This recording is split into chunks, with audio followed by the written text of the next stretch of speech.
बिस्मिल्लाहिर्रहमानिर्रहीम। अस्सलाम वालेकुम नाज़रीन, मेरा नाम सरवत सलीम है। 3 अहम ख़बरें इस वक्त मेरे पास मौजूद हैं। सबसे पहले तो मैं आप लोगों के साथ ये शेयर करूँगी कि गुजरांवाला के अंदर जो एक नहायत ख़ास किस्म की मुलाकात हुई शहबाज शरीफ साहब की, उस मुलाकात के अंदर क्या ऐसी बात हुई कि रातों रात ये दौड़ जो है वो लंदन तक जा पहुँची। कुछ इसके हवाले से आप लोगों के साथ चीज़ें मैं शेयर करने वाली हूँ, और लंदन के अंदर हवाइयाँ क्यों उड़ी हुई हैं ये भी मैं आपको बताऊंगी, जिसका सरासर ताल्लुक़ गुजरांवाला के अंदर होने वाली इस मुलाकात के हवाले से है। फिर इसके अलावा हम सबको याद होगा कि काकड़ साहब ने, जो इस वक्त निगरान हुकूमत के अंदर पाकिस्तान के वज़ीर आज़म हैं, केयर टेकर वज़ीर आज़म हैं, उन्होंने एक ख़बर सुनाई थी कुछ रोज़ पहले, जिसके अंदर उन्होंने कहा था जी सब बड़े खुश हो जाएं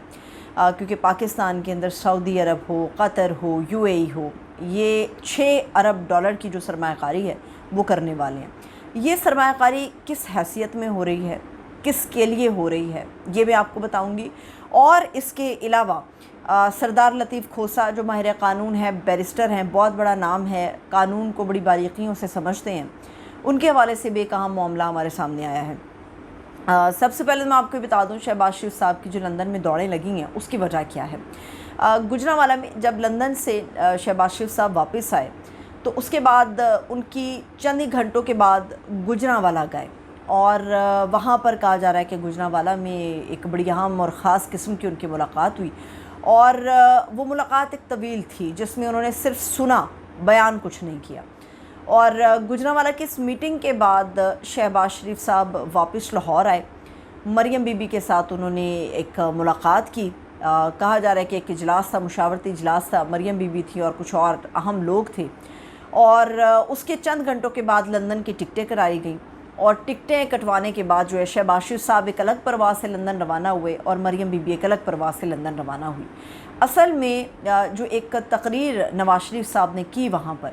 और उसके बाद गुजरांवाला में तलबी हुई शहबाज शरीफ साहब की, वो वहाँ पर पहुँचे, एक ख़ास किस्म की ब्रीफिंग उन्हें दी गई। उसके बाद शहबाज शरीफ साहब की दौड़ें लग गई, मरियम बीबी की दौड़ें लग गई। ऐसी सूरत हाल में कि नवाज शरीफ बम्बारियाँ कर रहे हैं और वो पाकिस्तान आने की मुतमन्नी भी हैं, तो एक ख़ास किस्म का पैगाम जो है शहबाज शरीफ साहब लेकर गए हैं। नून लीग के अंदर मियाँ नवाज शरीफ साहब का वोट बैंक भी है और नवाज शरीफ साहब की ही चलती है। नवाज शरीफ साहब ने यह फ़ैसला किया है कि वो मुज़ाहमत की सियासत करेंगे, और इलेक्शन की चूँकि एक अनाउंसमेंट हो गई है, चाहे वो अभी डूबियस है, मशकूक है, कोई तारीख़ का पता नहीं है, मगर चलिए देर आयत दुरुस्त आयत।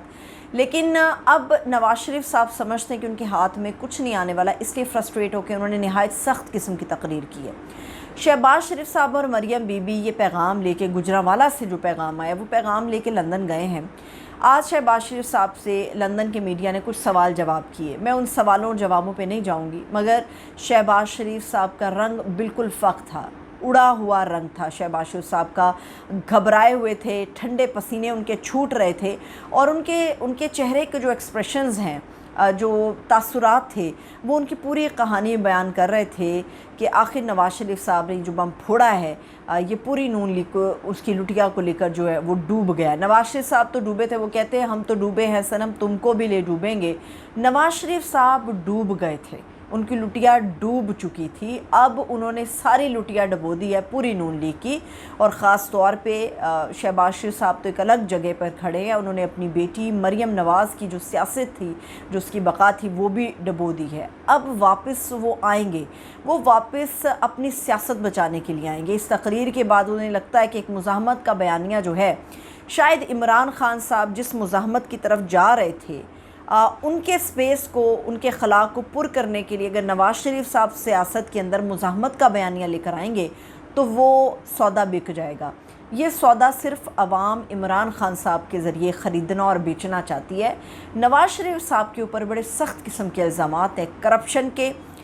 मुल्क के हवाले से, भारत के साथ ताल्लुकात के हवाले से, तो ऐसी सूरत में उनका मुज़ाहमत का बयानिया बिल्कुल नहीं बिकेगा। अब आ जाते हैं इस चीज़ के ऊपर कि 6 अरब डॉलर कुछ दिन पहले ये ख्वाब दिखाए थे काकड़ साहब ने हमें कि सऊदी अरब, यूएई और कतर जो है वो 6 अरब डॉलर की सरमायाकारी पाकिस्तान में करने वाले हैं। बड़ी खुशी की बात है, ज़रूर आनी चाहिए सरमायाकारी, मगर ये सरमायाकारी हो कहाँ पे रही है।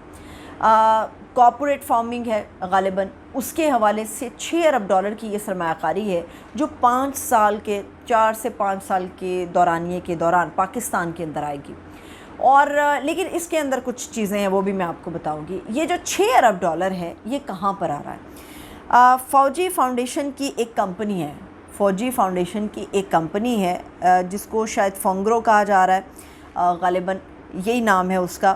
اور اس کے لیے یہ 6 ارب ڈالر آ رہے ہیں۔ اور نگران حکومت نے ایک درخواست ڈالی تھی ان 3 ملکوں سے کہ خدا کے لیے یہاں پہ سرمایہ کاری کریں، تو فوجی فاؤنڈیشن کی یہ کمپنی ہے جہاں پر یہ سرمایہ کاری ہوگی۔ اس سے پاکستان کو کتنا فائدہ ہوگا یہ آنے والے وقت میں پتہ چلے گا، لیکن سوال یہ ہے کہ نگران حکومت جو مانگ رہی ہے دوسرے دوست ممالک سے، کیا نگران حکومت کے نازک کندھوں پر اتنا بھروسہ کیا جا سکتا ہے، یا نگران حکومت کے کہنے پر کوئی بھی ملک جو ہے وہ سرمایہ کاری کر سکتا ہے؟ ایک ایسی حکومت جس کا اپنا دورانیہ 90 دن کا ہوتا ہے،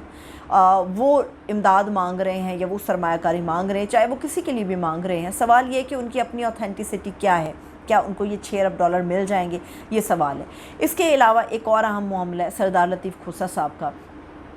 سردار لطیف کھوسہ صاحب کی جو ہے وہ پارٹی رکنیت معطل کر دی گئی ہے، مکمل طور پہ انہیں پارٹی سے الگ کر دیا گیا ہے۔ سردار لطیف کھوسہ کو جو لوگ جانتے ہیں انہیں یہ پتہ ہونا چاہیے کہ محترمہ جب تک حیات تھیں محترمہ کے بہت قریبی تھے لطیف کھوسہ صاحب، اور ایک لطیف کھوسہ صاحب کے حوالے سے یہ بھی بات سامنے آ رہی ہے، جب ان کو CSE کی میٹنگ میں بلایا گیا پیپلز پارٹی کی طرف سے وہ نہیں گئے، انہیں شوکاز جاری کیا گیا۔ لیکن ایک یہ جو شکوہ لطیف کھوسہ صاحب کا ہے وہ اپنی جگہ بالکل جائز ہے۔ وہ کہتے ہیں کہ میرے بیٹے پہ فائرنگ ہوئی، میرے گھر پہ فائرنگ ہوئی، میرے ڈرائیور پہ فائرنگ ہوئی، مجھ پہ فائرنگ ہوئی، اور اس میں نقصان بھی ہمیں اٹھانا پڑا۔ تو پاکستان پیپلز پارٹی کی جو سینئر قیادت ہے اس میں سے کوئی ان کے پاس نہیں آیا، یا ایٹ لیسٹ کسی کا کوئی بیان ان کے پاس نہیں آیا۔ مگر اب ہم نے دیکھا جب یہ فائرنگ ہوئی تھی تو عمران خان صاحب اس وقت اسلام آباد میں گئے ہوئے تھے، آپ سب لوگوں کو یاد ہوگا، اور عمران خان صاحب نے جو ڈنر تھا، جو رات کا کھانا تھا، وہ اس واقعی اس انسیڈنٹ کے بعد کھوسہ صاحب کے گھر پر کھایا تھا۔ تو اس لیے بھی کھوسہ صاحب کی جو افیلیشن ہے، ان کی جو محبت ہے، ان کی جو رقابت ہے، ان کی جو انسیت ہے، وہ پاکستان تحریک انصاف کے ساتھ لیگلی بھی اور عمران خان صاحب کے ساتھ ایک جذباتی لگاؤ کے ساتھ آگے بڑھ رہی ہے۔ جو لوگ سمجھتے ہیں کہ لطیف کھوسہ صاحب کی شہرت کو یا ان کے پریکٹس کو یا ان کے نام کو ایک ڈینٹ پڑ جائے گا اس بات کے بعد کہ پاکستان پیپلز پارٹی نے ان کی پارٹی رکنیت جو ہے وہ معطل کر دی ہے، تو وہ کسی خوش فہمی میں ہیں یا وہ دن کے اجالے میں کوئی خواب دیکھنے کی کوشش کر رہے ہیں۔ کھوسہ صاحب کا اپنا نام ہی اتنا بڑا ہے کہ وہ جس جگہ پہ آ کے خود کو کھڑا کر دیں گے اس جگہ کی ویلیو قدر بڑھ جائے گی۔ اور اس وقت پاکستان تحریک انصاف کو جو بڑے نام ملے ہیں، یقینی طور پہ اور بھی بہت سارے نام ہیں جو ان کے ساتھ چل رہے ہیں عمران خان صاحب کے ساتھ، مگر جو ایک بہت بڑا ایک سہارا ملا ہے عمران خان صاحب کو لیگل اپنی ایک قانونی جنگ کے اندر، وہ اعتزاز احسن صاحب ہیں، اور ان کے بعد سردار لطیف کھوسہ صاحب ہیں۔ تو پارٹی ان کے پاس رہے نہ رہے مگر ان کا نام بہت بڑا ہے، اور وہ عمران خان صاحب کی شان بھی اس نے بڑھائی ہے، اور قانونی جنگ میں جتنی مدد اعتزاز احسن صاحب اور کھوسہ صاحب ان کی کریں شاید ہی کوئی کر سکے گا۔ میرا خیال ہے کہ لطیف کھوسہ صاحب کو نکالنے کے بعد پیپلز پارٹی میں اپنے ڈینٹ پڑا ہے، اور اس سے کھوسہ صاحب کو کوئی فرق نہیں پڑنے والا۔ مجھے اجازت ہے، اپنا خیال رکھیں، خدا حافظ۔